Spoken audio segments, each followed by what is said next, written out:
because Skytown is one of my favorite parts in all of the Prime games because of how different and amazing it is. But the artists and designers really stepped up and basically absorbed all of the info and things that I said were going to be a problem and fixed those things. They made all sorts of like fake Skytown pieces that were essentially LODs, but because of the way Skytown got cut up, you would never progress to that LOD without going through an interior area to see it again. So you see what I mean? Yeah, so what would happen is like you'd be in like one area and you'd see way off in the distance a bunch of the other Skytown pods, and then you would go indoors, go through, come out the other end, and that's when the full one would be loaded in there. So Skytown ended up, because of my screaming and whining, Skytown got designed so that it could fit.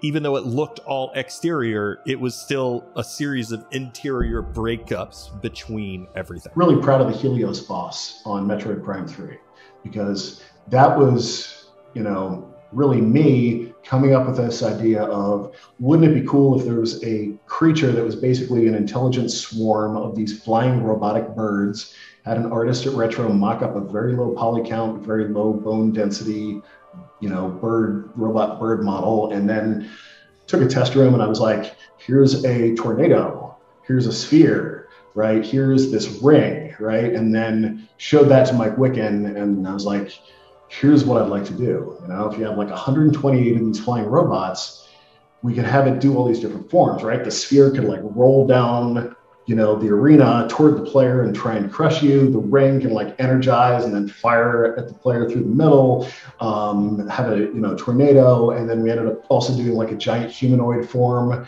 that just tries to stomp the player. And then in between all that, it just sort of like, the robots will just like fly out into this loose formation before deciding, okay, here's the form I'm going to go into next, and then go into that form. So that ended up working out really, really well. It was a very original boss. There are influences of Halo in Metroid Prime 3 Corruption, because a couple designers on the team were big Halo fans, and that, as I understand it, caused some problems with Tanabe-san, because of course he did not care about Halo. Mr. Tanabe had been forwarding Hypermode as something that he was very passionate about. And the initial implementations that we were undergoing based on that guidance was, in our minds, as Western developers, had a lot of issues. And so that went through, I would say the better part of a year, going back and forth, massaging the values, the experience, the timing, where it would happen, how it would happen, and the rest of the guys with the Prime 3 team, feel free to call me out on this, but I seem to remember a full year from the time we initially talked about it until the time we were in consensus across both offices as to, this is what we can go with. Right from the onset, and in fact, it was Mark Haig Hutchinson himself who called out some concerns about the willingness of the player to use Hypermode in the way we currently understood and had quantified it as being very risky, with a reward payout that he didn't feel in particular was up to the risk.